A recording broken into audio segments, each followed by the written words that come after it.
It's time to get sexy on Secular Sexuality.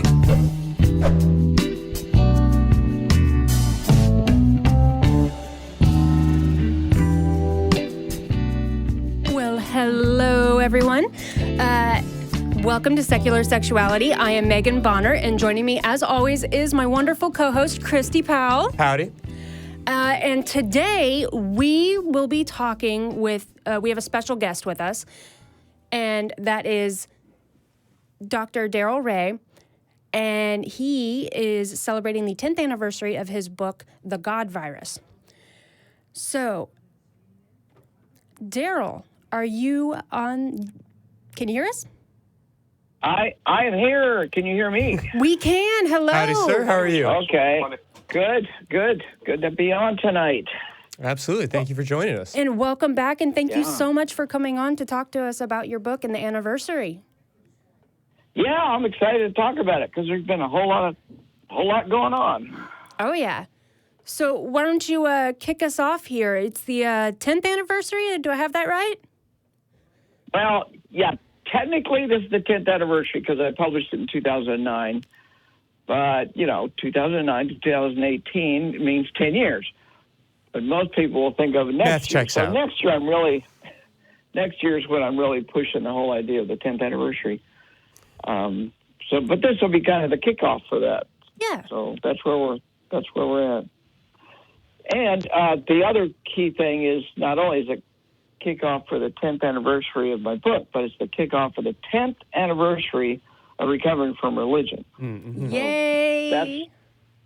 That's just as important as the book, although the book's the reason now for the whole darn thing to begin with. So well, and not to mention that, but just everything that the book predicted, that we're really starting to see come to pass in a lot of ways. So it feels very timely in that way, even though we're talking about, celebrating everything that came out of it and everything that it meant 10 years ago. But now it feels as relevant as ever.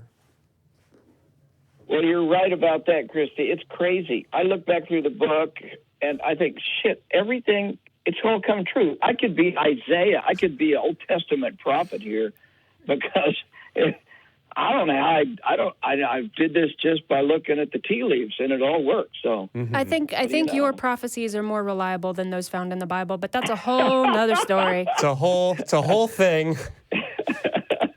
If only we had 9 other shows dedicated to that idea. I have never in my I would never prophesied Trump, but actually I prophesied something like Trump. Yeah, I don't know who. He's actually worse than what I prophesied. So yeah. Well, that being said, before we get into some of the particulars of those predictions and how you came to them, I'm really curious how the idea for the God virus came up at all. I know you talk about in your book, you're very judicious in crediting Dawkins and these others that had kind of presented that idea to an extent, but what was it about that connected with you and that made you want to really dive into making that a big part of your life's work? Well, people don't ask me that very often, Christy, so it's a good question. I can go all the way back. I could go way back, but I'm not. I'm just going to go partially way back in the Wayback Machine to when I'm in seminary. I am at Scarrett College for Christian Workers, and it was a very liberal seminary, and I was taking all sorts of social psychology and anthropology courses. And I came across this notion I had never heard about. Your listeners may not either, even though they're a victim of it every day, this notion of the civil religion. So I started doing research, and I wrote a paper, and I was the only person that semester that got an A under this particular professor. He was known for being really hard-ass, and you almost never got A's from him. But my paper got an A, and it was on the civil religion. And he was very supportive. He said, you should explore this more. This is a good paper and good ideas in it, and it's actually something I didn't know much about until I read your paper. Well, it's always cool when you teach the professor something. Right. And that's kind of what happened. Well, I didn't take his advice immediately because I was trying to get I was trying to finish my master's, and then I was moving on to my doctorate. But that paper stayed in the back of my mind for years until the mid-2000s, and I started thinking about that again. And one day I just sat down and said, I'm going to write an article based on that paper. And I would just publish an article like in an American Atheist magazine or something. And I wrote an article, then I wrote 2 articles, then I wrote 3 articles. And I'm thinking, this isn't an article. And I sent it off to my best friend, who's also a psychologist, and he wrote me immediately back and said, Darrel, I've never read anything like this in my whole life. And keep writing and keep sending it to me. So every time I get a chapter written, I'd send it to him. And he just encouraged me all over the place, just really encouraging response from him. And he's also the kind of friend that'll tell me I'm full of shit if I am. So I could trust that he was probably being honest with me and not just buttering my ego. And I'm sorry to interrupt. For myself, learning about the civil religion was perhaps the most interesting or the most new thing for me as well, reading through it. And so I'm wondering if you can kind of briefly explain that to the viewers. Just what exactly are we talking about when we talk about the civil religion? Okay. Well, yeah, let me finish my previous thought. Sure. Dr. Dan Dana is the person I dedicated the whole book to. That's why his name is in the front, because he was so encouraging to me. He's been a lifelong friend. All right, yeah, so on to answer your question. So the civil religion can trace its roots back to George Washington and some of the things that were going on. There was a huge debate in the Continental Congress about whether God should be included into the Constitution or not, and other aspects around religion. Well, we had 13 colonies, 12 of which were religious, and they fought and they hung each other. I mean, the Protestant Puritans were hanging Catholics and Quakers in the 16 and 1700s in Massachusetts, and all the constitutions of the various states had various, like if you were a Catholic, you couldn't vote in, I believe it was Virginia. I can't remember. If you were not a Protestant, you couldn't vote in another. So each state had religious requirements, and our founding fathers just said, well, let's not do any of that. But there was a debate, and the debate really never stopped. It's always been there, and through early on, an essay in the 1930s called on the concept of manifest destiny, that the United States is the New Jerusalem, and we have been given a God-given right to conquer this country and become, the masters of this continent, no matter who else suffers. And those concepts of manifest destiny and supremacy also bled over into the notion that, well, then whites have the right to own slaves, and slavery is a biblical thing, and all this kind of stuff. But I think then you get to the Civil War, and the Civil War was massively influenced by religion. And we get Abraham Lincoln using religious language, even though he was obviously not very religious himself, but he really knew how to talk to the nation, and he used lots of religious language. In fact, some of us say that he was the first high priest of the civil religion.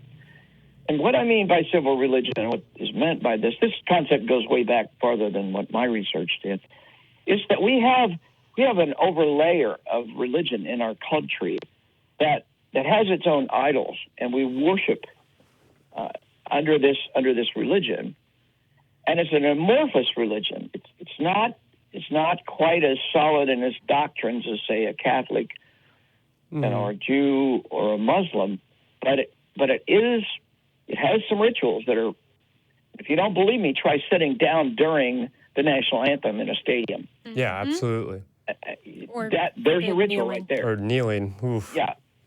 Or kneeling, right? Kneeling or sitting down. I just meant as a person in the stands. Sure. If you're a player, it's even worse, obviously. Yeah.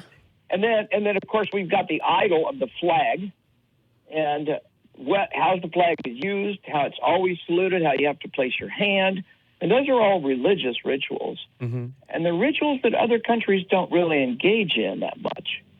In fact, somebody was saying, I think it was Christopher Hitchens, once said there's only 2 countries in the world where you're forced to say the Pledge of Allegiance, and one of them is North Korea.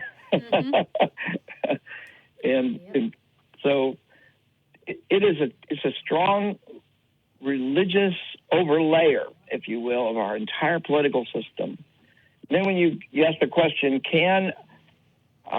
you almost have to espouse your religion in order to get elected to any office in the United States, even though it says clearly in the Constitution there should be no religious test.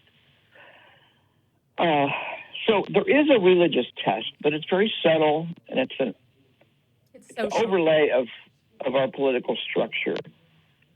The need to be religiously and demonstrative in your religious allegiances, and you have to believe in some kind of God.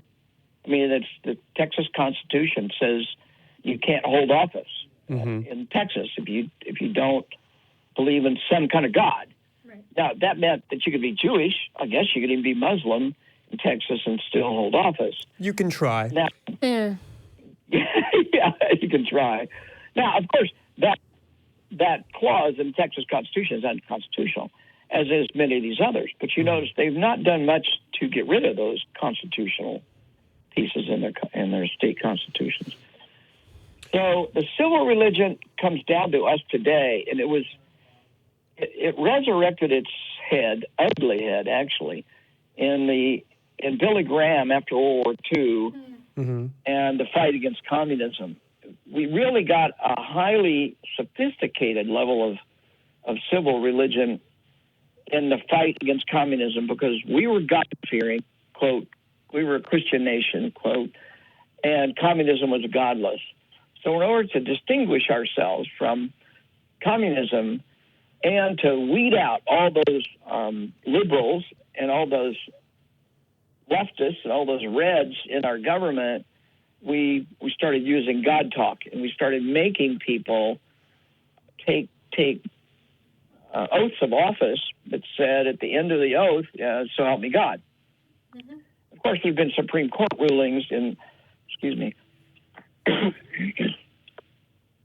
Supreme Court rulings in the 1950s and early 60s that said the government cannot require you to say so help me God. But what president is going to stand up and say his oath of office and not say so help me God? Right. Yeah, and it's only been in the last few years that's even been tried in the Senate and the House of Representatives in this government. The pressure is there. Pressure is always there. Yep.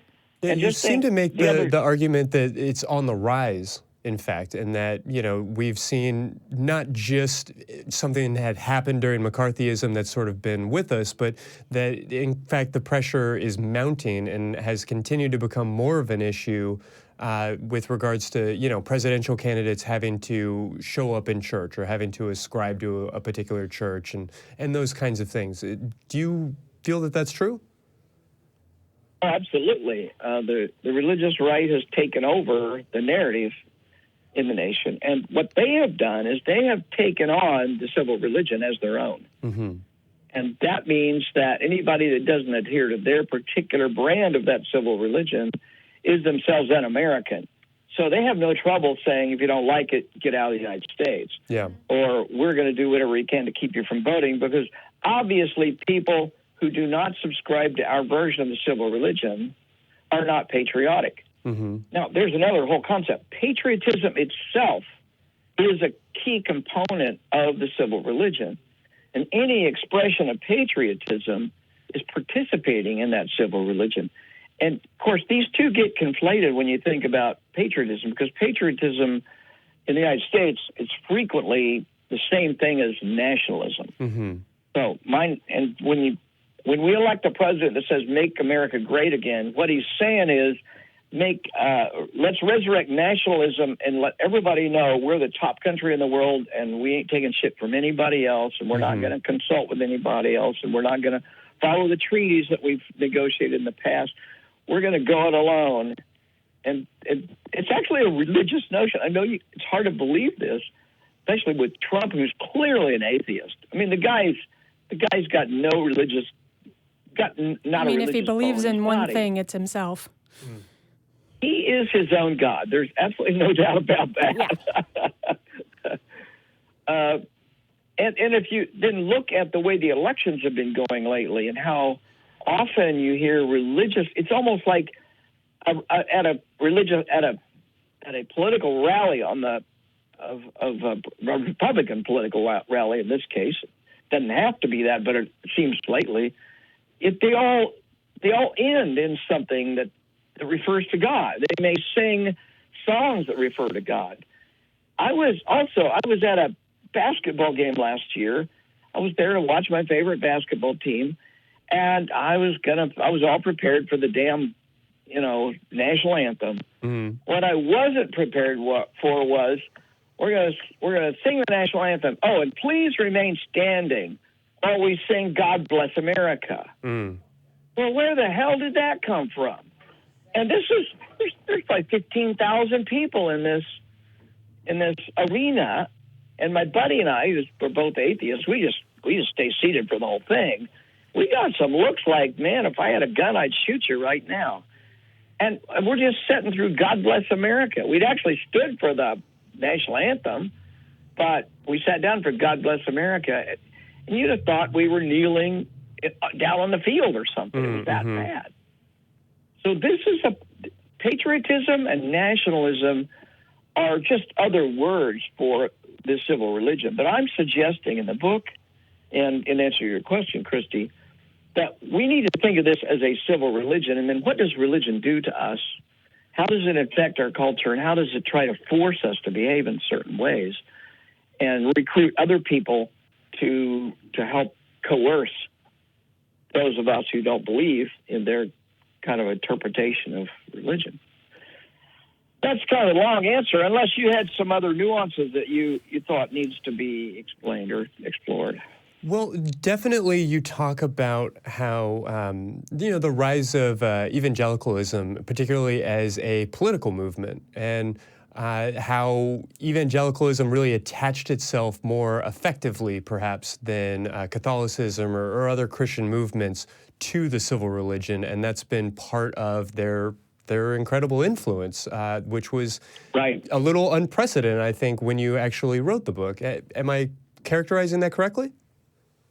Absolutely. And that goes clear back to about 1978 when Jerry Falwell founded the religious right. Actually went clear back to Billy Graham. Mm-hmm. Billy Graham was the single most important person in getting "In God We Trust" on our paper money. So he really started this, and he kept pushing for it. And then Jerry Falwell came along, and he picked up the banner and ran with it. So starting about 1978, when Jimmy Carter was president, Jimmy Carter is a good Baptist, but he wasn't following the evangelical line that Jerry Falwell thought he should. Mm-hmm. So Jerry Falwell, Pat Robertson, and some others started putting together multiple organizations that would organize evangelicals. And I'm going to tell you, because I'm a little bit older than you guys, I grew up in the 50s. Mm-hmm. And my grandmother, who was very evangelical and very fundamentalist, was scared to death of crossing that line between government and religion. Mm-hmm. I don't want the government in my religion, and we don't let religion in our government. Mm-hmm. And she never talked about which candidate was going to be most religiously appropriate or anything like that. Mm-hmm. They talk openly that way now. Back then, evangelicals were not politically active. They had a very low voting rate, actually, until Jerry Falwell comes along and says, hey, guys, it's okay to get out there and vote in favor of your policies that follow your religion. And prayer in schools was one of the big ones. Even though it was kind of a non-starter for many people, it was one of the rallying cries around evangelical. They took prayer out of school. Well, they didn't really take it out. They just said you can't put it in there. And at one point in time, everybody kind of agreed with that because the Catholics didn't want to have to say a Protestant prayer, and versa. The Protestants didn't want to have to read verses out of the Catholic Bible in public schools, so it seemed like a pretty good way to go until Jerry Falwell comes along. Mm-hmm. And then they jump on the bandwagon of abortion. So now you've got some rituals and you've got some fundamental beliefs. Mm-hmm. One, that religion should be practiced in the school system, a certain kind, and abortion is against God's law, which is something evangelicals didn't agree on. In the 1950s and 60s, lots of evangelicals were fine with allowing women to do whatever they wanted with their bodies. Mm-hmm. That's a fairly new development, but it's a mutation of the God virus. Religions mutate just like viruses do, mm-hmm. and the civil religion has been mutating to keep up and to control our culture. That's the purpose of a mutation. You got to stay ahead if you're going to survive, and they're really good at mutating. The better they mutate, the more brains they can infect. And as we've seen here, you only have to infect about 30% of the brains and get those brains to go out and vote a certain way, and you can literally control the rest of the country. Mm-hmm. Yeah. That's pretty what we're seeing here. Right. And so I have a question. When it comes to this God virus and how it impacts society in the areas of sex and sexuality. Can you talk a little bit more about that? Yeah, if I can jump in very quickly, I just want to say that was, for me, one of the most interesting parts of your book, is you talk about the effects of shame and how that is sort of an addiction that's created and self-sustaining by religion. Yeah. Because we crave approval, and we crave the admiration and affection, and shame is almost the opposite of that. Yeah, and so religion is sort of self-sustaining in that way by creating the addiction and then supply and demanding it. Right. Is that about how you would characterize it? Yeah, well, I think religion gives you the disease and then tells you it can cure you of the disease. Yeah. Which it can't, of course. Yeah, well, when I wrote the book, there were certain chapters that seemed to really get responses from people. And the chapter 5 on sex and religion, Sex and the God virus, I think I called it, just seemed to get, I'd get 5 comments on that chapter for every comment that came in on any other chapter. Yep. I hear Megan laughing there. It's really, people really identified with what that said. Yeah. In fact, that's what led me to write the next book, Sex and God. Mm-hmm. That was really that one chapter. I said, boy, people are really interested in that, so I'll write on that next. But does it surprise anyone? So the methodology that's going on here is a part of this viral metaphor, and I'd use the viral metaphor throughout the book, not because I think religion is a biological virus. I'm not saying that at all. I'm saying it acts like a virus, but it also acts like a parasite. So I could have called the book The God Parasite, but most people don't know that parasites and viruses and germs act remarkably similar in the way they attack the body and take over. Mm-hmm. But what I wanted to demonstrate is that a virus has to get into your body. I'm talking about a biological virus. Gets into your body. And if any of you have had a cold yet this winter and you found yourself sneezing, you have all sorts of mucus coming out of your sinuses and you're sneezing. Well, that's nothing more than a virus that has taken over your nervous system. Took your nervous system over. It's irritating your nose through your nervous system, and it's getting you to sneeze. And the function of the sneeze is to get that mucus out of your nose and into somebody else's nose. Mm-hmm. So a tiny little droplet of your sneeze will get on somebody else, and they will get infected with that virus. That's the way biological viruses work.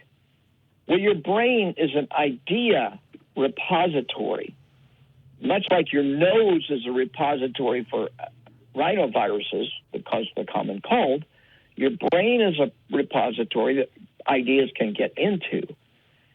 You may have noticed that you get sick. You oftentimes get sick when you're really, really tired, when your immune system is compromised, like when you've had a death in the family. Mm-hmm. You get, whenever you go through a physical trauma, your body can more easily be attacked by the germs and the viruses that are sitting there all the time. I mean, you have viruses and germs in your nose and in your skin that can't get into you because your defenses are up.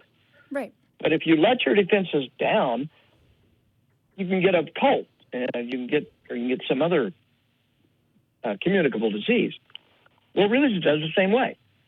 I think religion is a sexually transmitted disease, Megan.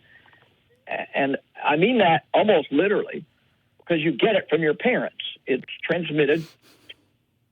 And how often do people convert in order to maintain a relationship and, have all of these restrictions around who they can and cannot date because of their religious background? Yeah, absolutely. There's so much that starts happening around your sexuality when you get infected with religion. And how many times have you heard somebody get Jesus? My father died and I got Jesus. Mm-hmm. Or I married a woman who was very religious and I got Jesus. And marriage is a traumatic. I mean, it's a difficult thing to get into. Mm-hmm. You're easily influenced at that point in time, and of course, before you get married, a lot of people are having sex, and if they've been raised that their religion says sex is wrong and you shouldn't have it outside of marriage, then they feel really guilty about having sex before they got married, and they come into the marriage with a great deal of shame and guilt on their part. Mm-hmm. Mm-hmm. And we can look at where the purity culture, another expression in some ways of the civil religion, purity culture telling kids in school that you are impure and you pollute your body if you're a female and you have sex before you get married. Mm-hmm. We're teaching girls lots and lots of shame about their sexuality. Mm-hmm. Well, when they get married then, they carry that shame right into the marriage. Oh, yes. And we psychologists see this all the time. I'm sure, Christy, probably in some of the work you're doing. No question. You've seen, it's there. I'm not a doctor or a therapist, and I see it. Yeah. Well, that's why we're talking today. And the entire reason for this podcast is we're trying to help people get rid of that shame and guilt. And educate. I think you may have been referring to this, Megan, but in the book I talk about a simple concept I had actually never heard of before. I created this myself. I'm a little bit proud of it. And that is the concept of the guilt cycle. Mm-hmm. Is that what you were referring to? Yeah. Yeah, well, I thought that was really interesting, and it very much encapsulated my experience growing up in the church of, we talk oftentimes about how spirituality is this cup, and as you get older, it doesn't get as easily filled up because it grows, and these different things that tell us that we have to keep going deeper and deeper and deeper into it in order to get the same high, the same effects. Yeah. And when you don't get that dopamine rush, when you don't feel high off of the hypnotic aspects of religion and the approval and all of these things, then you feel shame, and that shame forces you to go deeper and deeper. And as you go deeper, you again start to see fewer and fewer returns on that. And so you continue to press on until something breaks. You either sort of give up and take a step back, or give up altogether. Right.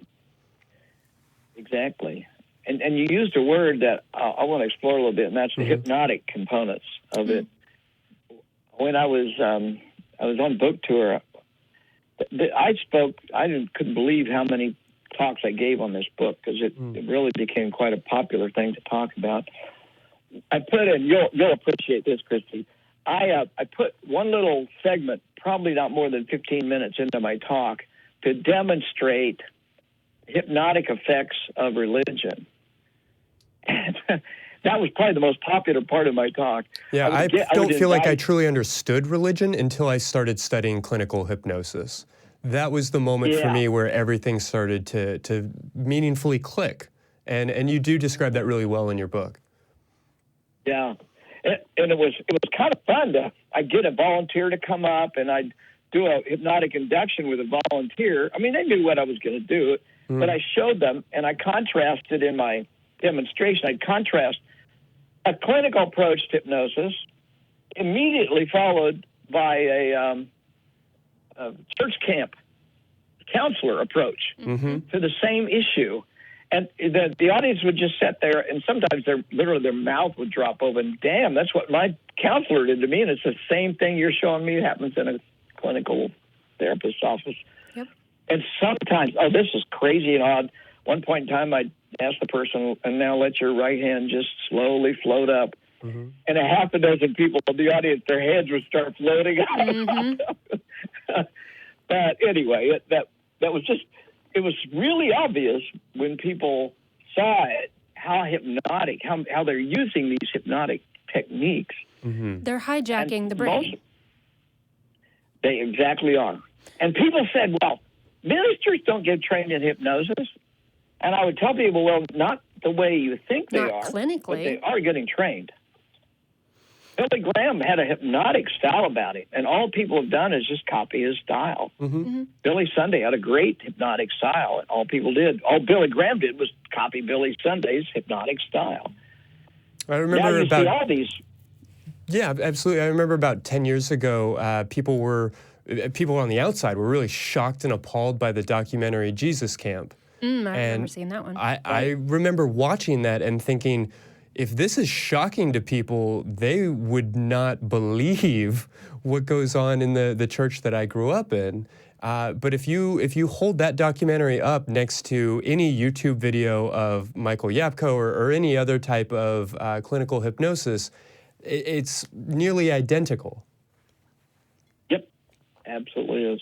Right. And I think the most kind of repulsive thing for me is that it starts so early.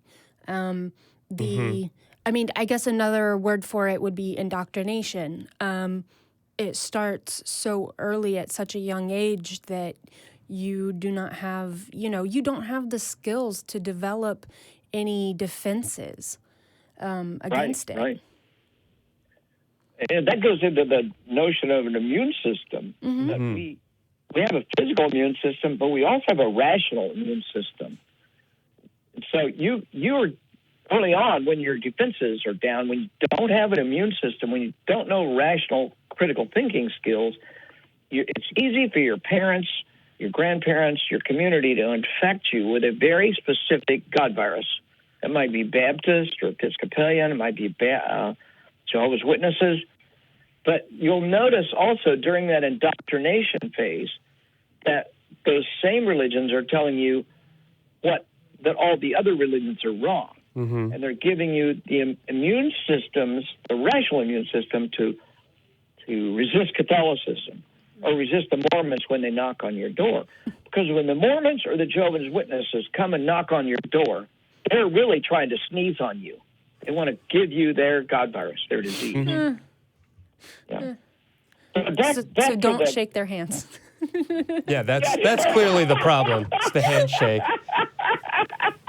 Yeah, with that idea of immune systems, you talk about sort of the rise of fundamentalism and how evangelical fundamentalism has really played off of the rise in Islamic fundamentalism, and how those two are sort of ratcheting each other up and a sort of an immuno-response to one another.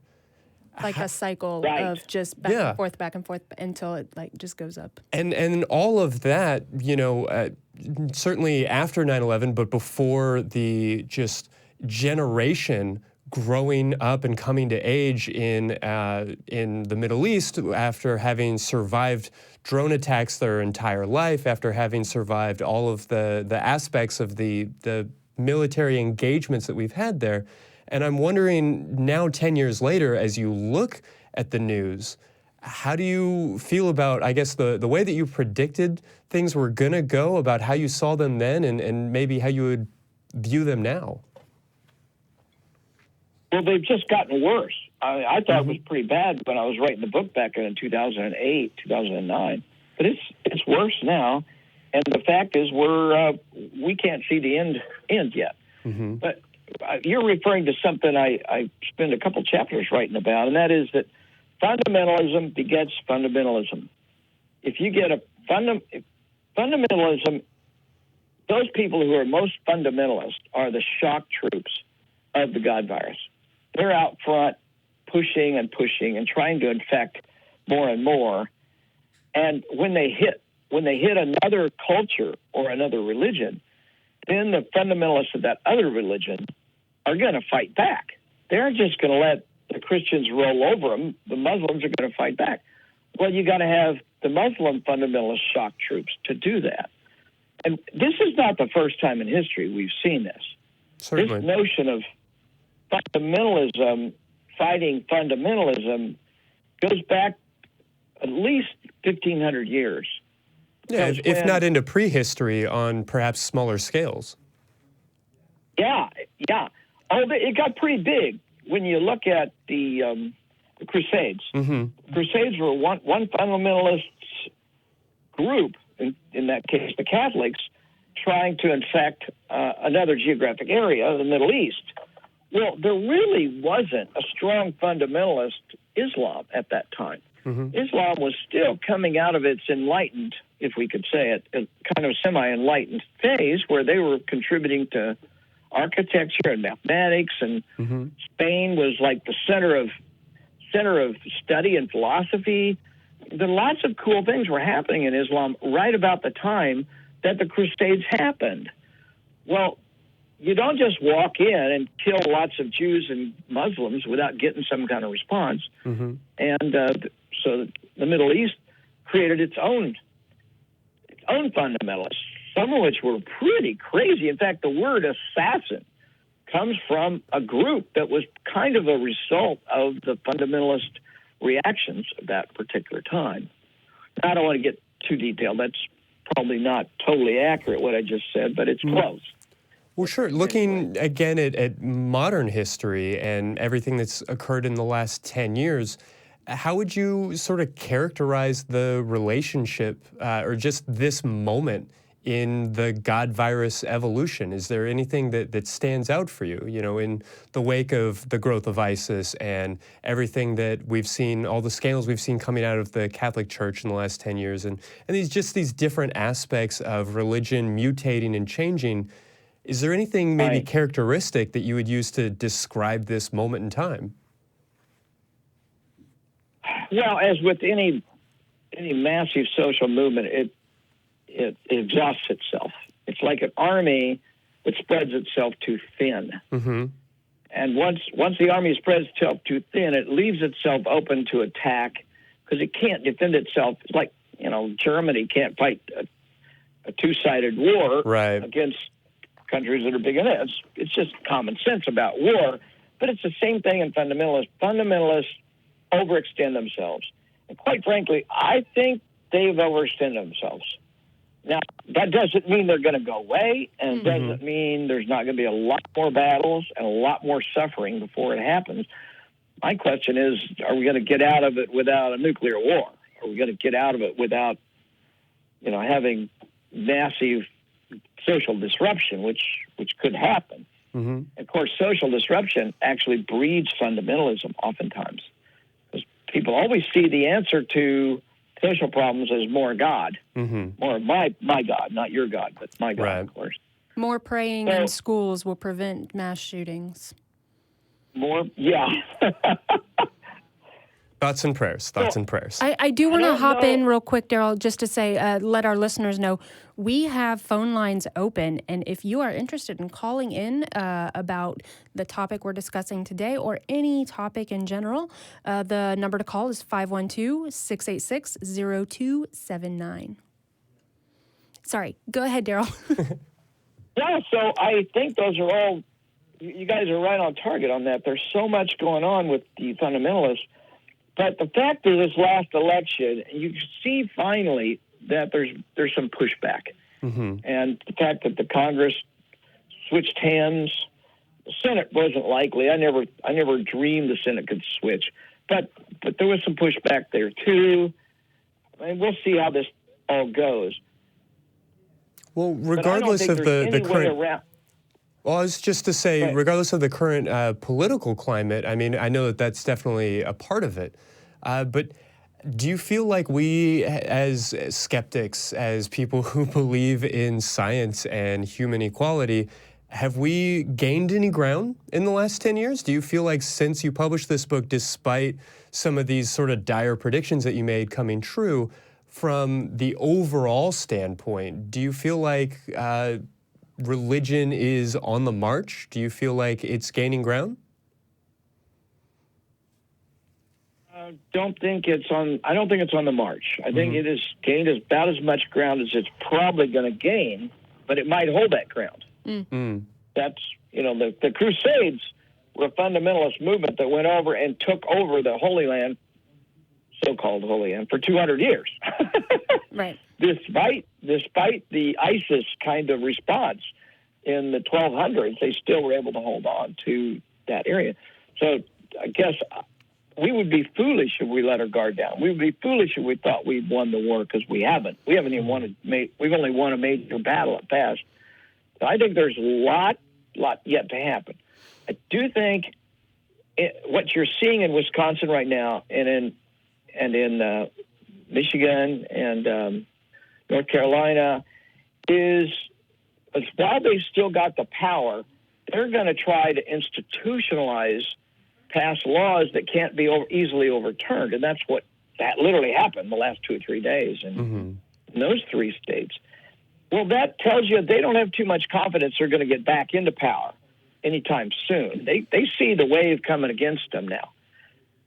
So they're changing their tactics, and they're implementing systems and methodologies that are going to prevent the next elected officials, whether that be a legislator or a governor or perhaps the next president, from being able to operationalize different policies. So we're seeing that pretty powerfully, almost as we speak, Christy. It's pretty obvious, I think.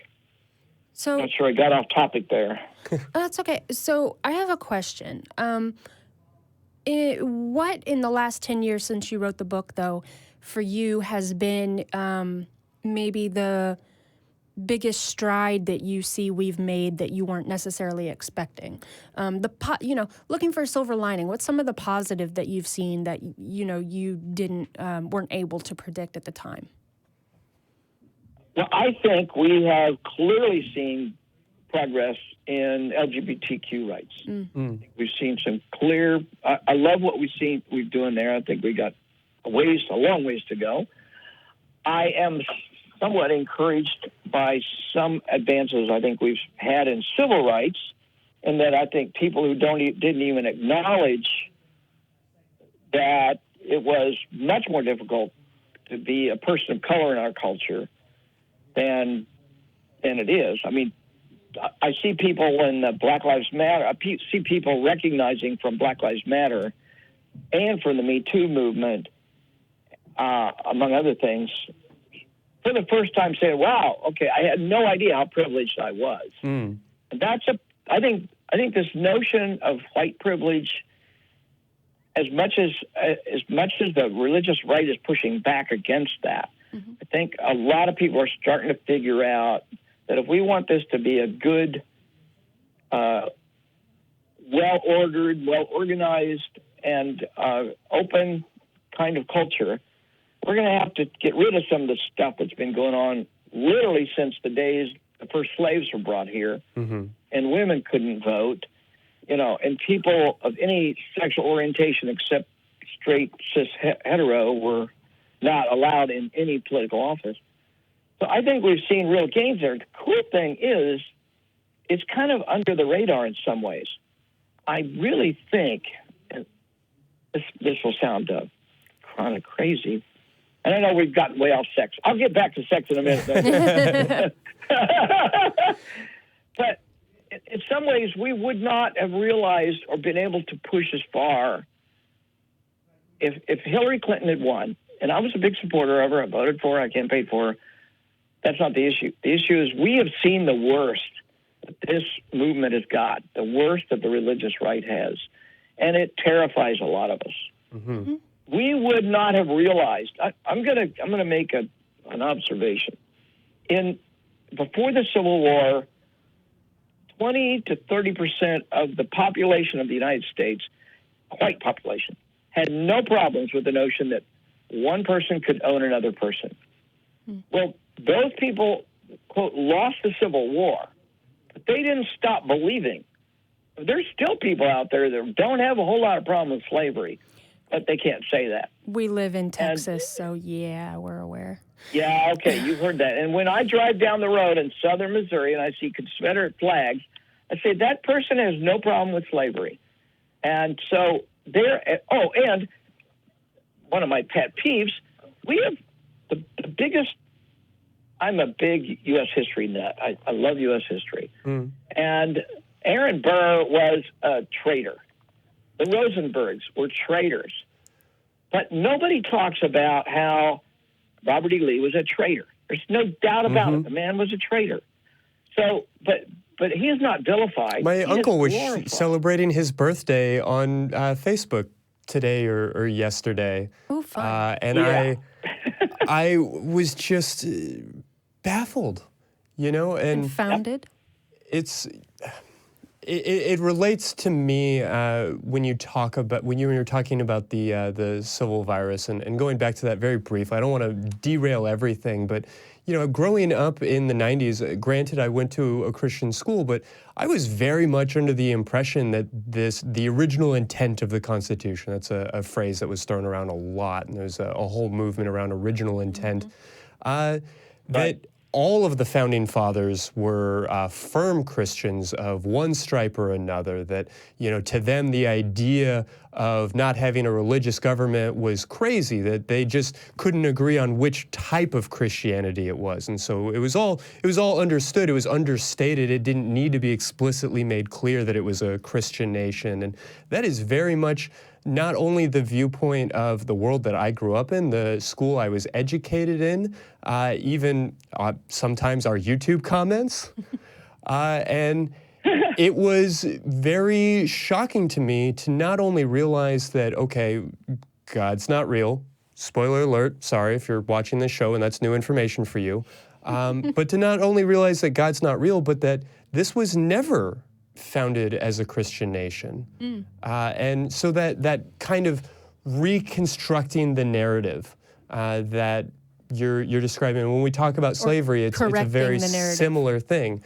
Yeah, changing the story to sort of match up with what we want to believe now to further a viewpoint. Right. And that's what's happening. We see evangelical Christianity reshaping history. And in Texas, you guys are like the poster child for this whole thing with your school board. Yes, yeah, the debate about how the Civil War was about states' rights and these different things, and how the Confederate flag is really just about Southern pride and all of that. Oh, the Constitution, Mosaic Law being the basis for the Constitution, which is... Right. Which is, whether it's right or wrong, it's not factually true. When we take the morality out of it, it's still a false, inaccurate historical statement. Right. Exactly. Yeah, because the Civil War was about states' rights to expand slavery. Right. That's what it was about. They don't say the second part. They just say the first part. And states should have the right to expand slavery into the West, into New Mexico, Arizona, California, wherever they want to, West. And the Kansas-Nebraska Act was actually a violation of the Missouri Compromise. I live next to Missouri. I live in Kansas. Yes, I know all this. You've been there. Yeah, so, Darrel, I definitely want to get to the callers that we have calling in, and I'd like to remind everybody that we do still have a couple of lines open. People are jumping on those lines, and as we're picking out that first caller, I just had one last question real quickly. Looking forward for the next 10 years, do you have any big guesses, any thoughts about, you said it doesn't necessarily seem like we've lost a lot of ground and things seem to be turning. What, briefly, would you say to expect moving forward in terms of, I guess, the battle of belief and the expansion or regression of the God virus? The God virus is the whole notion I emphasize in the book over and over again is how it mutates. It changes. Just like every year you have to get a different flu shot because the flu virus mutates. If it doesn't mutate, it goes extinct. Well, the God virus has got to mutate too. And what we're going to see is mutations. And we're going to see a lot of mutations, experiments. A mutation, think of a mutation as an experiment. And for every 100 experiments you have, only one may actually work. So there's going to be 100 mutations of the evangelical God virus until it finds one that it can squeeze through the cracks. That's what abortion was. It was one that could squeeze through the cracks. That's what prayer in school was. I thought that was just a fun Saturday night. I'm sorry. Prayer in school on a Saturday? Oh, sorry. No, I have completely different plans. Never mind. Okay, I knew you'd find some way to work that in. Oh, my dad, if he's watching, is so upset right now. So the fact is, you cannot let your guard down. We cannot let our guards down. If we value religious freedom and freedom from religion, if we value human rights, if we value LGBTQ rights, we have to be fighting, and that's the problem of. I really think the problem of the left of any kind, whether you call yourself liberal or left or progressive, I don't care, is we don't vote in the off-year elections. This is the first time that we voted in the off-year elections in significant numbers that we're able to overcome the religious right. The religious right figured it out. Jerry Falwell says if we just vote in the off-year elections, we can take over this country. And we have the evidence sitting in the White House. The cool thing is the template was that he used, we can use too. He said, run people for school board, run people for dog catcher, run people for everything you can put them in office for, so they get experience and then they move up the ladder. How many of those Tea Party Republicans that are sitting in Congress right now voting against women's rights started in a school board 20 years ago at the behest of Jerry Falwell? Well, that's what we need to do, and that's why I was so thrilled to see so many women and so many minorities not only running, but finally winning in an off-year election when you almost never see that kind of thing in an off-year election. So what I hope to see in the future is that we mutate and we start changing our pattern, just like religion's constantly changing, and we can do it. We saw it happen in the off-year elections. And another thing we can do, and I think this is the whole reason we're talking tonight, is I think we can blow away the religious domination of sexuality in the United States. And we can do that in a very simple way. And that's with the notion of secular sexuality. And that means that I am a secular sexual, and I am way open about it. Just like I'm open about being an atheist, I'm open about being a secular sexual. I am open about being polyamorous. I'm open about the fact that I masturbate. Other people don't like me saying that out loud, but I'm not going to stop letting people know I'm a human being and I act like one. I'm not a Christian. Well, that's a challenge. That's a direct challenge to the evangelical narrative. Yeah.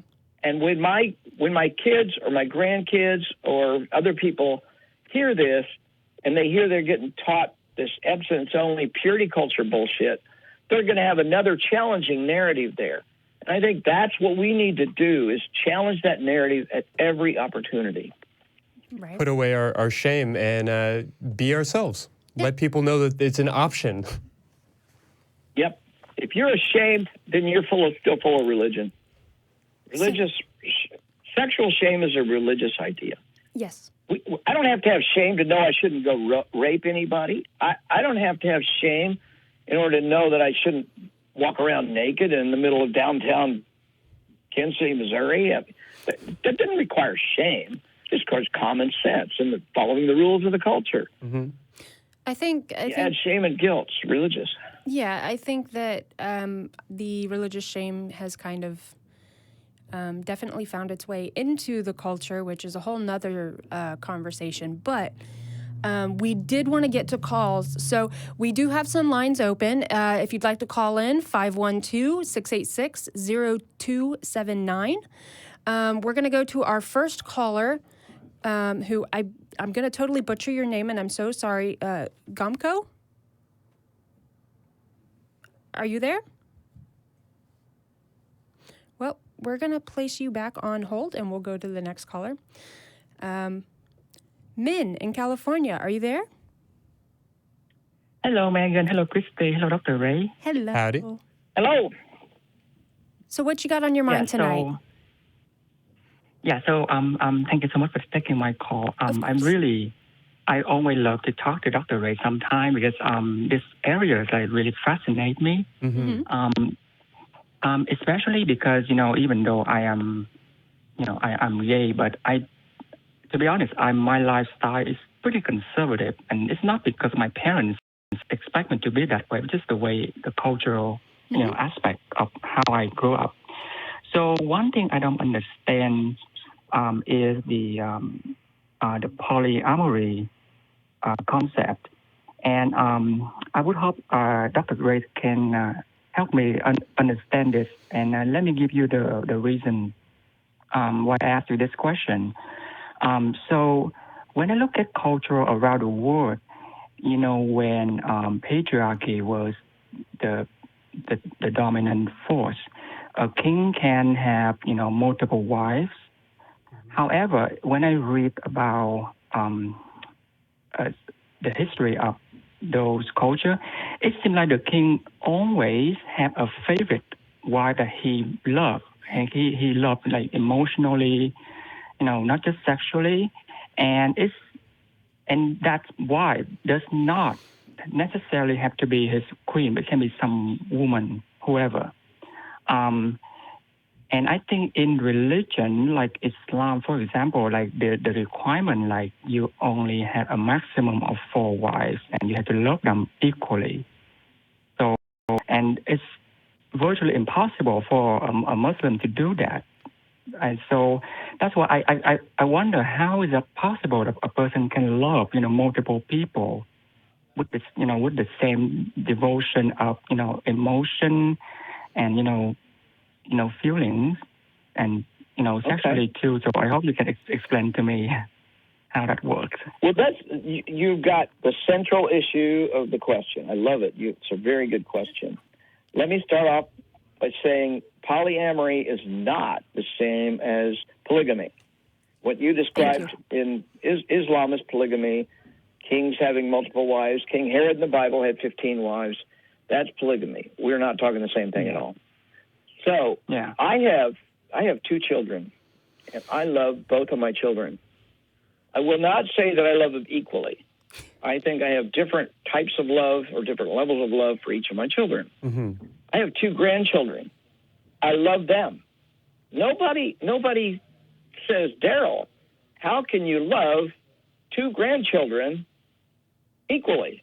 How can you love your 2 children equally? Nobody asks that question about. Mm-hmm. So that's my first answer is, we don't question the ability to love multiple people when it's our children or grandchildren. And I have several good friends, and I love them all. Nobody says, Darrel, how can you have 5 really good friends? I have probably 4 people I could call my best friends. Well, it sounds, we usually say, well, I only have 1 best friend. But no, I've never been a person with 1 best friend. I've got 3 or 4 best friends. And nobody seems to have a problem with that either. So I think we as human beings are not as simple as the religious narrative or the cultural narrative would have it. We can love multiple people, and we can love multiple people sexually as well. I've been polyamorous for 20 years, and I've had generally about 3 lovers at any given time in that 20 years. Some of those lovers I've had for a good deal of that time, let's say 7 or 8 years, and it's not a problem. We enjoy each other. I had one of my former lovers I'm still really good friends with. We're not sexually involved anymore, but I would still call her a very dear friend. Mm-hmm. So I also have a wife that I was married to for 18 years, still a friend with her. Nobody questions why are you still friends with your ex-wife? So I think there are variations, and every person has to come to their own decision. Some people seem to just be built to be exclusive with one person for life, which is just fine. I don't care. It doesn't matter to me. But there's other people who can't fit that mold and don't want to fit that mold, and they should have the same rights, the same abilities to have multiple relationships that are loving and above board. All of my lovers always know about each other, if not even know each other. I might, if they want to, I'll introduce everybody. And I don't expect my lovers, I don't own my lovers. I don't own the people that I'm deeply and intimately involved with. They can have other lovers if they want. You know, we have rules about being safe, about keeping everybody informed and advised. It's actually pretty darn simple. Once I got used to my polyamory lifestyle, I think it's easier to live my lifestyle than it ever was monogamy. Mm-hmm. And I tried it twice. I was exclusively related, married twice for a total of 28 years in my life, and it didn't work. Mm-hmm. So and I never cheated. Not once did I ever go outside of that marriage. At the end of 2 marriages, I said, why would I want to try this a third time? So I said, I'm not doing it a third time. I must be one of those people who likes lots of lovers, and I'm not going to apologize for that. That's a Christian notion. Now, let me go back to one thing that you didn't ask, but I want to just throw out here. And that is in the Bible, there is no Christian marriage. There is no model of Christian marriage in the Bible. Try and find a single example, even in the New Testament, certainly not in the Old Testament, that has what we would call monogamous, one-on-one, one-sex partner for life type of marriage. Yeah, abstinent until marriage, married at a young age, married for their entire life, monogamously, you know, in that model. Right. It's not in the Bible, even though everybody says, well, it's biblical Christian marriage. Right. Anyway, Ben, that's a great question. Did I answer your question for you a little bit? I guess, you know, the thing is, I feel like it's difficult for me to grasp the concept because you say you love your children, but you don't love them equally. And I guess in my mind, when you like sexually committed to somebody and, you know, and emotionally too, so it seems like impossible to do it from even like for 2 people would be a struggle. And it like, might for be example, it might be impossible for you. It might be impossible for your neighbor or your lover. It ain't impossible for me, obviously. I've been doing it for 20 years. I'll just give you a quick example. One of my lovers, she and I call us our Wednesday lover.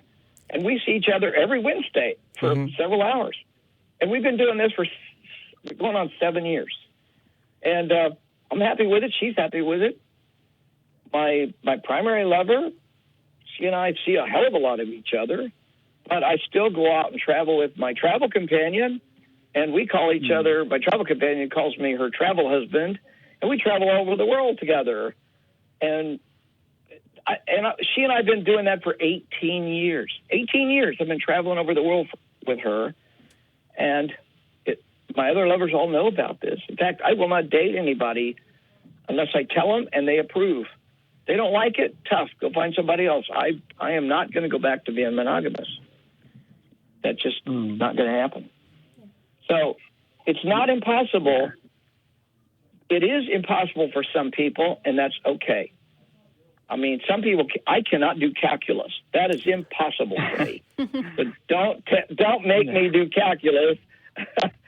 And yet nobody's going to criticize me because I can't do calculus. Mm-hmm. So you probably can do much better at some part of your life, whether it's, you know, maybe you can read 3 languages, you can speak 10 languages, or you can do great math. I can't do any of that. So it's a skill. I have the skill of having multiple parties, multiple relationships, and loving all these people. Why would they stick around if they didn't care for me and I care for them? 7 years is a long time. 18 years is a long time. And yet we're still together. It's longer than many marriages last, by the way, if you've noticed. Yeah, that brings up for me a question I love to put to as many sex experts as I can, because they all seem to have a very different idea. So you describe it, polyamory, and your relationships as a skill.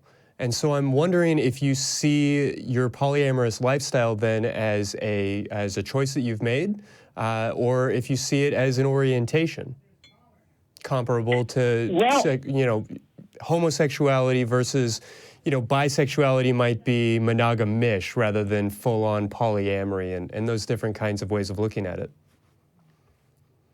Yeah, I think it's much more three-dimensional than, of course, the religious narrative.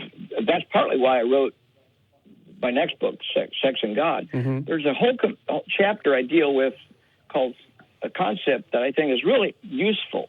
And, man, this may be helpful for you as well. It's called socio-sexual orientation. And you can actually get online and just take the survey. It's a 7-question survey. It's pretty simple to take. I score about a 7.2 out of a possible 10 points. The higher you score on the social sexual orientation, the more your need for sexual variety in some way, shape, or form. So I have a high need, and I have had a high need my entire life for lots of sexual variety. However, a person down the street might take the same survey and score a 1 or a 2, which means they don't have a need for sexual variety. And so they're going to be probably pretty happy with the same sex partner for many, many years, if not for life. Now, I'll tell you, on another part of me, I'm a very adventurous person. I've climbed 45 of the highest mountains in the continental United States. I'm guessing you don't know anyone who's climbed as many mountains as I have. Am I correct? Yeah. So I'm obviously pretty adventurous. There's something inside of me that just has to get out. I get in my car and I drive out west, and I'll go for 2 weeks all by myself. And I'll climb a half a dozen mountains, and I'll hike over all sorts of beautiful terrain. Perfectly fine being alone, and perfectly fine with my adventurous lifestyle. Well, that adventurous lifestyle probably is related to my sexually adventurous lifestyle too. Why would I deny myself a beautiful climb up a mountain? Why would I? Because that's not, for some reason my culture says climbing mountains is wrong. Well, it's the same thing if I said, why would I deny myself a beautiful sexual relationship with another human being that wants to be in the relationship with me? Why would I deny myself that? There's no reason except for cultural or especially religious expectations. That's an important one for me. The question of why, very much turns into a why not. There's not a good reason not to enjoy life to the fullest, to take these things on, to have these opportunities. Because like we say, Right. if it's safe and if it's consensual, have fun. Yeah, exactly. It's a pretty simple concept. Yeah. In that sense. So if you look at the population using that survey I mentioned, the social sexual orientation survey, obviously the great majority of people are going to score about a 4 to 5, 4 to 6 at most. And then there's going to be a few people clear at the bottom, number 1, and a few people clear at the top at number 9. And they just seem to be driven in that direction. So kind of in answer to your question, Christy, is it a choice, or is it, something you're just born with? Well, I'm pretty sure I was born wanting to climb mountains. I started climbing my first mountain when I was 6 years old, and I got in a lot of trouble with my dad because he lost me. So at 6 years old, I was already climbing mountains, even though my dad said, no, don't go climb that mountain. So I must have had that. yeah. So men, does that kind of help a little bit more explain? Yes, I mean somewhat. I have to say I think I want to read Dr. Ray's book to understand more about this subject. Because I recommend it. you know, like yeah, because like you know, I did not grow up in a religious fundamentalist, so I don't have the shame and guilt that Dr. Ray you mentioned. The thing is, Right. you know, like I noticed that I have a tendency to look at a lot of good-looking guys when I walk around. And I don't feel bad about that. However, when I feel emotionally attached to somebody, the desire to look at somebody else just somehow dissipates, and I don't want anyone else. So I guess that's why the concept of loving multiple people at this deep level, you know, like emotional level, it's not something I understand very well, to be honest with you. Yeah, and Right, I would say right. that It helped me feeling a that you're little bit. having, that lack of desire, you know, once you become emotionally connected to somebody, that drying up of that interest in other people is perfectly healthy and natural and wonderful, but it's not universal. And that's, I think, where we often find ourselves in this culture where a particular dominant narrative has taken over and said that this is the singular way to be natural and healthy. And because this is my experience and I happen to be in power, and I, as a man, am only attracted to women, by the way, women Therefore- who don't work and who stay at home and take care of the, you know, if that is the dominant narrative, we're led to believe that it's the only way to be. So I don't think, I often find when I myself came out as polyamorous, so many of my friends were like, are you telling me this because you've secretly had a crush on me all these years? And I would suggest that polyamorous folks are just fine with you maintaining your monogamy. We're not vampires that are out to turn you any more than you're trying to make all of the hetero men be gay, so you have a larger dating pool. I mean, it might be nice if the cute hetero guy that you meet was into you, but it's perfectly fine to be monogamous. It's perfectly fine to be straight. Just because we dedicate perhaps a statistically unbalanced amount of this show to things like homosexuality, to things like polyamory, it's just because nobody else is talking about those things. So we like to be at least a part of the corner of the internet where these very real people who very much exist have a place to go, and where other folks who maybe don't share those orientations or those lifestyles or beliefs can learn about them and witness the fact that these people are humans. Yeah. And I want people to simply get comfortable with the notion that we all have a right to choose how we want to love and who we want to love. It's pretty simple in that sense. Some people only want to love one person. Other people want to love more. And both are okay. So yeah. So the question, another question that I want to ask you, Dr. Ray, is that so when I came to this country, people always say, you know, you should be honest with who you are and don't be afraid, you know, to be real in the world. And people who appreciate for who you are will love you just the way you are. You don't have to change. And yet, I guess during, you know, I watch on TV, like some people, they get excited when, you know, they dress up some sort of character to get their partner, you know. Yeah, role playing, yes. Or they have some sort of behavior, like they wear diaper or something, and their partner turn on. So I sort of, I don't understand the psychology behind that. So if the person is real, I mean, on the surface, and then how come that's not enough to turn their partner on, and they have to role play with some, you know, different character to get their partner excited? So can you give me some insight about this? You know, I would say we talked about role play with a bit of detail on our October 23rd episode? That feels right. The one right before The one Halloween. right before Halloween. It's very notable because Yes. we were all dressed like idiots. We were joined by the lovely Serafina I was Smith. dressed very nicely, Okay, thank you. Megan was dressed very nicely, and you know what? I was lumping everybody in with me because Serafina actually had an excellent honey she butt did. costume. So both of these lovely ladies joined me when we talked about that in much more detail. And I only mention that because I do want to make sure to get to our next caller, but that doesn't mean that, Dr. Ray, I wouldn't want you to take a quick swing at that if you could. I'll take one quick swing, and that is, Ben, we are multifaceted people. Human beings are very complex, and our sexual ideas and desires evolve and change throughout a lifetime. Also, when we're first developing our sexuality at age 12, 14, maybe earlier or a little later, there are things that stimulate us in the environment we're not even aware of, that then seem to come out later as fetishes or something like that. So we are very complex. And so let's just accept our complexity and enjoy it. Yeah, and remember that it's play. It's a game.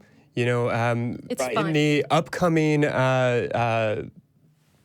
the upcoming ACA newsletter, we talk about this in a little more detail as well. And so just remember that sex is fun, that it's supposed to be oftentimes silly, even when we're taking it very seriously with our whips and our chains and our leather ball gags, that even those things really are, even if they kind of gross us out or freak us out or they have this drama to them, it's a costume. It's silliness. It's play. It's also not for everyone, but it is for some people.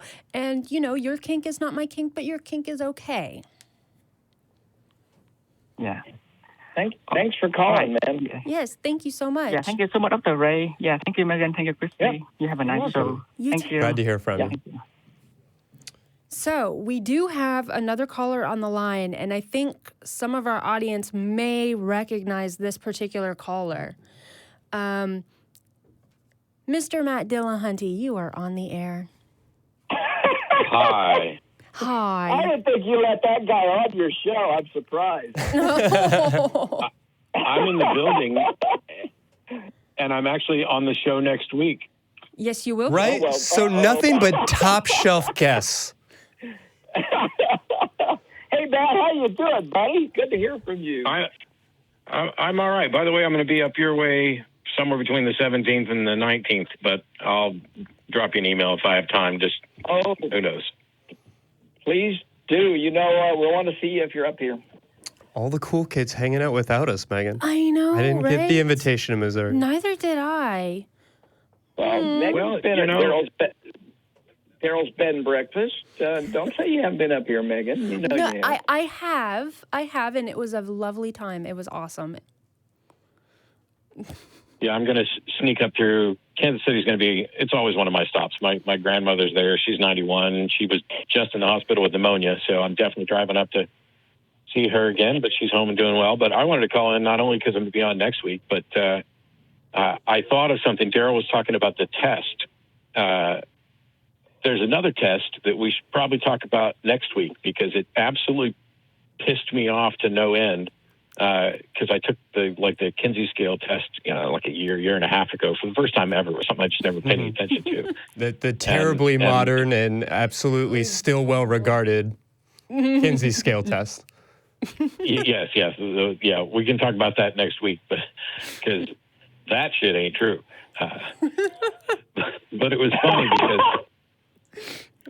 the other thing was I don't want to leave out my asexual friends or romantic asexual friends. So when we say, you may want to love one person or many people, you might want to love nobody. Yeah, Yeah, right. absolutely. Right. That's a good point. And we need to always Not keep me, that though. entire spectrum in line. No, we know you're not. Yeah, no, I want as many people to love me as possible and vice versa. Yeah. Well, Yeah, there I is can't help but another wonder test. what the relationship between polyamory and people on YouTube is because, I think there's just a little bit of that, wanting everybody to love you. Yeah. I don't actually think it'll be interesting just to maybe bring that up too, because while Beth and I were, while we were married, we're in an open relationship. I was never truly polyamorous. It was more, Sure. I don't know, we can talk about the mechanics behind that. If anybody's interested, who knows, maybe I'll get on there, next week and I'll have nothing interesting to say about sex, which is, kind of what it's like when I'm having it. We talked before the show about me getting some sort of buzzer for every middling Zinger. sex joke zinger, and I would just want to pound that buzzer so hard. That's dynamite. It's just top notch work there. Is that the only thing you want to pound? Say what now? Something about pounding a buzzer. Yeah. Exactly. These are all the types of jokes that are getting a buzz. Well, Megan started it all tonight with the squeezing things in the cracks. So, she would have gotten the first buzz. I like squeezing things in when I can. Sorry. As I just kind of stare at the ceiling, just idly. Well, there is another test. Matt, you mentioned that, but there's another test I think I would warn people about, and that is there's a test Patrick Carnes put out years ago to help you figure out if you're a sex addict or not.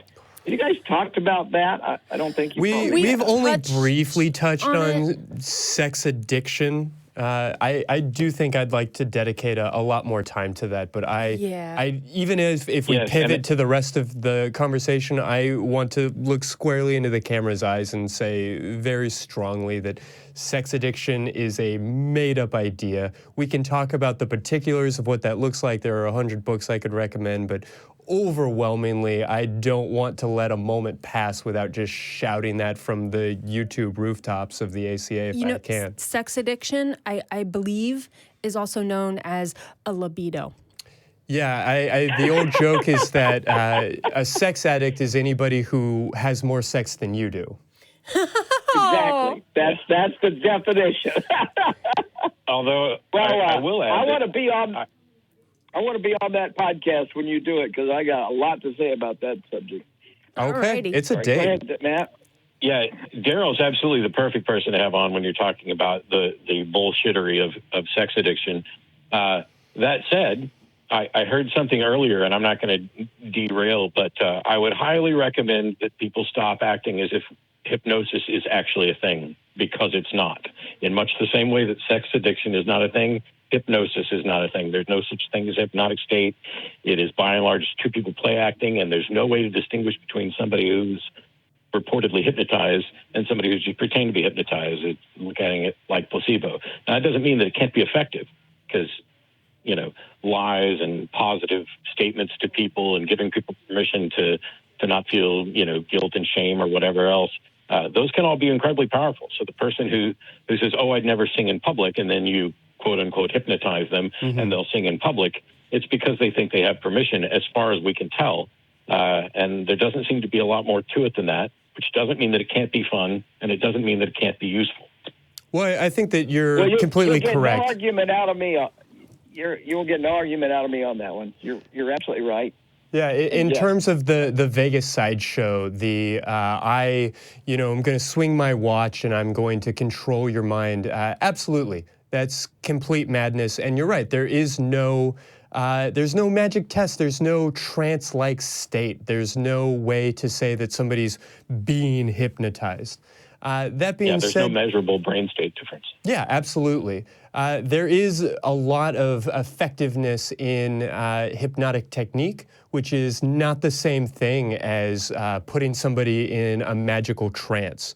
That being said, I would recommend Trance Work by Michael Yapko and some other very, very well-researched books that make it very clear that hypnosis is a completely voluntary thing. It's not about mind control. It's not about taking away other people's right to choose or anything like that, so much as it is using the power of the mind to focus on certain things. And that sounds way more mystical than it's really meant to be. It's simply about redirecting our focus and making sure that we're paying attention to the things that matter. So it's not magic.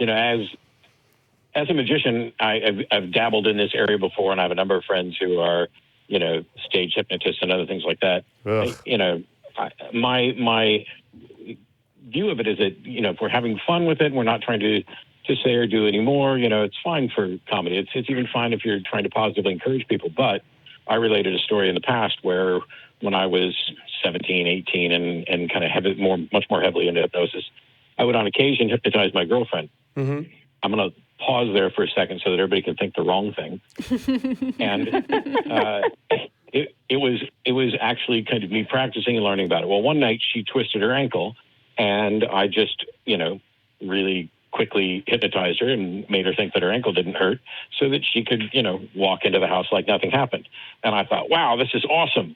And then, of course, I realized that what I did was incredibly dangerous because now she's putting her full weight on something that's actually damaged. The pain is there for a reason so that you favor it. And, I could have and probably did make her ankle worse or take longer to heal than if I'd have just left it alone. So there's a lot of caution that needs to be exercised when we're talking about hypnosis as a therapeutic exercise or as a clinical exercise. I really wish we would do a lot more research on it so that it could be a lot more clear to everybody what's going on. I think one of the reasons that deep research doesn't happen or isn't publicized is because if everybody knew what was going on, perhaps it would not have any effect at all. Yeah, could be. Well, I'd like to derail us back to the sex thing, or at least one aspect of it, and that is how religion impacts and why I don't know. Is this a good time to shift gears a little bit? Yeah, we've got just a few more minutes left. You guys shift all you want, and I will continue listening. Right. Thank you for having me on. And Darrel, knock it out of the park. I'll see you all next week. Excellent. All Looking right, forward to thank seeing you next week. Thanks, guys. Yeah, the main thing I wanted to say, explore briefly in our remaining time together, is that there's a lot of people who are suffering out there right now, and they're suffering because of the way they were indoctrinated by the God virus from a very, very young age. And one of my passions is to help people deal with that suffering and get over it and move on with their lives the way they want to, not the way the God virus wants them to. That's why I wrote Sex and God, and that's why I started the Secular Sexuality podcast. That's why I've done my research on sex, and that's why I started Recovering from Religion, because there's so many people that need help. I can't possibly help them all. So I just want to make sure that the listeners realize if you're dealing with something like this, we have people that are trained to listen to you, to send you to resources. We've got therapists that can help you. And all you have to do is go to recoveringfromreligion.org and hit the resource button or hit the chat button or hit the call button, and most of the time, somebody will be there to help you. And if you can't get us the first time or the second time, be sure and keep calling back or keep chatting back, because we really want to help people deal with these things. And it's a worthy cause. Tons, almost the majority of people that call us or chat in with us are in some way dealing with sexual issues. Mm-hmm.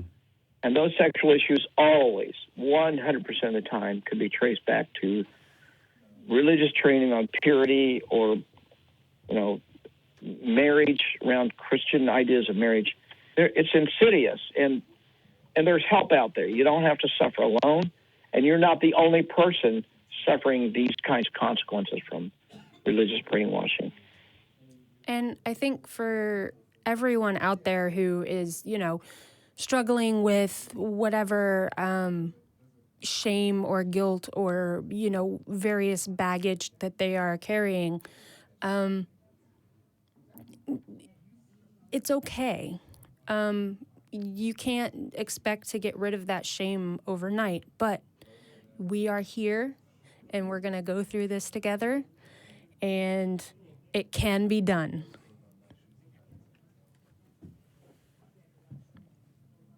And it takes time. Yes. I think that's what you're saying, Megan. Mm-hmm. So many people leave religion and then they realize for years how much that programming still hangs in there. Mm-hmm. And I've known people who said I've been atheist for 20 years and I still can't get over my guilt and shame about masturbating. Well, that's the programming, and there's ways to get rid of that. There's ways to overcome it. There's ways to work through it and have a much happier, more fulfilling life. That's what I want everybody to have. CBT, both kinds. Clearly. Which kind of CBT are we talking about here, Megan? Yeah, I mean, they both kinds. apply. They Yeah. both apply. Both of them. Yeah, they do. Well, Darrel, thank you so much for joining us tonight. Well, always my pleasure. Thanks for having me on, and I hope people go out and read The God Virus. Yes. Or read Sex and God. And if you need help, come to recoverfromreligion.org and ask for some help. And as always, tune in every Thursday at 7 Yep. for our terrible puns and innuendos. And thank you to everybody else who's joined us tonight, for everybody who called in. And we're looking forward to being joined by Matt Dillahunty again next week. So thank you all for being here for the chat and everything else. And Dr. Darrel, Ray. you are here. So would you like to take us out with the normal outro? Oh, absolutely. So, as you know, I would like you to go out and give yourself a big orgasm today, or give someone else a big orgasm. Yeah! Thanks, guys. Thank you very much, Darrel. Talk to you soon.